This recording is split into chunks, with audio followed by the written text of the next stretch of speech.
समाज को एक नई दिशा देने और समाज में नई सोच पैदा करने के उद्देश्य से बनी नई रोशनी संस्था का पहला अधिवेशन आगरा में संपन्न किया गया है। नई रोशनी से जुड़े सदस्यों और समर्थकों को सम्मानित किया। देश में बिगड़ रहे भाईचारे को बनाए रखने के लिए लोगों को जागरूक किया। साथ ही समाज के आर्थिक कमजोर लोगों की मदद करने का संकल्प लिया गया है। वहीं सब समाज के बच्चों को आर्थिक मदद कर उनको उच्च शिक्षा दिलाने की बात कही। मीडिया के माध्यम से समाज के सामर्थ्यवान लोगों से नई रोशनी में शामिल होकर समाज सेवा करने की अपील की है। हम ये जागरूकता लाना चाहते हैं, जो हमारे महापुरुषों की विचारधारा है, तथागत बुद्ध से लेके बाबा साहब अम्बेडकर तक, वो विचारधारा उसका प्रचार प्रसार हम लोग कर रहे हैं ताकि समाज में शिक्षा फैले, है ना। हम और हमारा समाज जो है वो शिक्षित हो, उसमें संघर्ष की भावना है और वो आगे बढ़ सके। किस तरह से गुमराह किया जा रहा है समाज? जी, किस तरह से गुमराह किया जा रहा है समाज?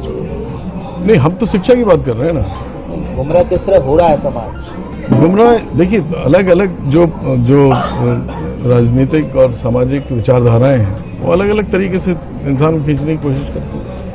आपका अपने समाज को क्या संदेश? हमारा अपने समाज को ये संदेश है कि शिक्षित बने। नई रोशनी का जो मेन वो है कि हम लोग जो गरीब तबके के बच्चे हैं उन तक, जैसे हमारे समाज के कुछ लोग बताया गया पन्नी बीनने का काम करते हैं, तो इस तरह के तरीके से उनमें जो है जागरूकता फैले, कम से कम वो स्कूल की तरफ जाए, है ना। उनको शिक्षा का मटेरियल उपलब्ध हो, उनकी जो फीस वगैरह है वो सब हम लोग पे करेंगे।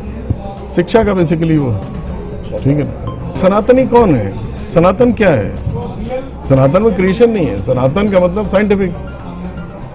सनातन का मतलब क्या है? सनातन का मतलब न्यूटन, जड़त्व का नियम। सनातन का मतलब जो है, सनातन में जो है निरंतरता होती है। सनातन का मतलब जो शुरू से है, आरंभ से है और अंत तक रहेगा। तो उसमें आप एनालाइज कर लीजिए। डॉक्टर भीमराव अम्बेडकर की बातें चलती हैं, उसके बाद नहीं, ये अमल करें, ये चीजें पहुंचे हैं सब तक, इसीलिए तो फंक्शन हो रहा है ना। नहीं, अब वो तो अलग है उनका एजेंडा। हम तो समाज में जागरूकता क्या कर रहे हैं? देखिए, वो सब एक ही है। अगर जो लोग सनातन को कहते हैं कि बुद्ध और वो जैन और सिख सब सनातन है, तो उनको क्या आपत्ति होती है फिर इससे? जब वो स्वयं ही कहते हैं इंडियन रिलीजन और नॉन इंडियन रिलीजन के बीच में, जब वो कहते हैं कि इंडियन रिलीजन सब सनातन है, सब एक है, तो उनमें क्या आपत्ति होनी चाहिए? बुद्ध को लोग कैसे जानेंगे? क्योंकि बुद्ध को पढ़ के जानेंगे ना। बुद्ध को पढ़ के जानेंगे। बाबा साहब ने लिखी है बुद्धा इन धम्मा, वो पढ़िए आप, वो पढ़ा होगा। दो पंक्ति में यही बात है कि जो सनातन है उसमें क्रिएशन नहीं होता है, उसमें वर्ण व्यवस्था नहीं है। तो बुद्ध ने भी कहा है एस धम्मो सनातनो।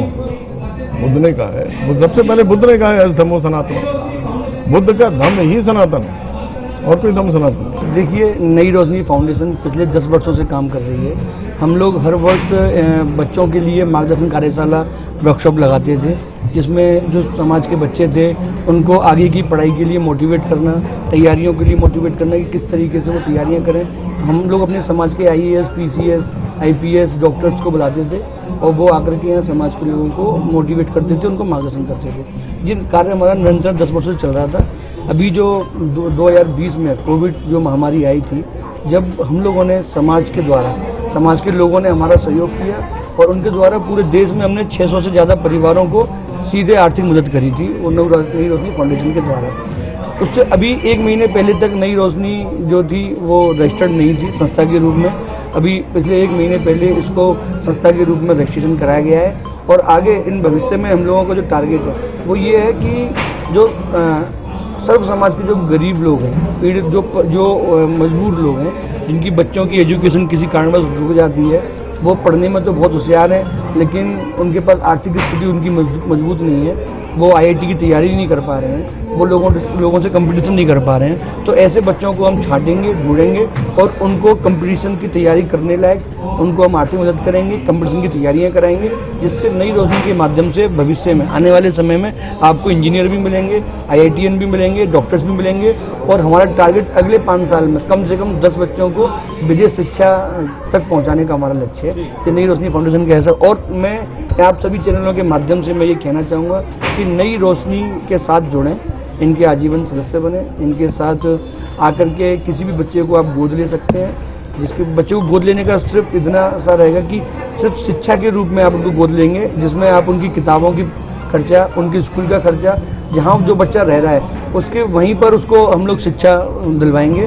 और इसमें आगरा के अंदर पूजा पब्लिक स्कूल की जो हमारे समाज की एक महिला हैं, उनका गोगाजी इंटर कॉलेज भी है, उन्होंने आजीवन 10 बच्चों को पढ़ाने का उन्होंने आश्वासन दिया है और 10 से ज़्यादा भी अगर जरूरत पड़ेगी तो वो उसके लिए भी तैयार है।